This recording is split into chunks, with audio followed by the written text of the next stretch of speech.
Hello বন্ধুরা, কেমন আছো তোমরা? সবাই ভালো আছো? তো আমি ভালো আছি। তো আমরা গেছিলি কোটা এখন মানে 4টা 4:30টার দিকে, আর এখন ঘর আসছি 5টা 5:30টার দিকে, মানে 1 ঘন্টা যেতে আসতে তাও লাগলোই আমাদের।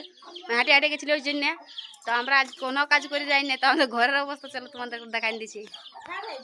দেখছো পুরো আঙ্গাটা আমাদের ঝিটা ঝিটি কোনো নাই, দেখছো ছাগলটির কাছে কেমন হয়ে আছে পুরা, এদিকে মুরগি আর এদিকে থালা বাটিগুলো দেখো কেমন ফেলা আছে, আর আমাদের চিড়াগুলো দেখো কেমন গুলগুলা হয়ে আছে। এক লোক তো খাইতে উল্টিছে কেমন দেখছো। আর দেখ খেপিটাকে দেখো আমাদের নিনিমা। হ্যালো গাইস করে দাও না, হ্যালো গাইস করে দাও। তোমরা কি করছো? তোমরা বসে আছো? ডান্স করছে, আর দু লোক দেখো কেমন করছে। আর আমরা দেখছো থাল বাটিটা কেমন হয়ে আছে ফ্যানের ভেতরে। আর দেখছি আরেকজন গুলগুলা সেটাকে, আরেকটা গুলগুলা এই দেখো, দেখো কেমন থুকা থুকি। এই গান্দা আবার এরকম করতে নাই।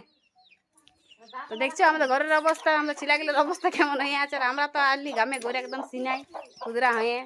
তো বন্ধুরা ভিডিওটা আমি এখানে শেষ করছি, টাটা বাই বাই।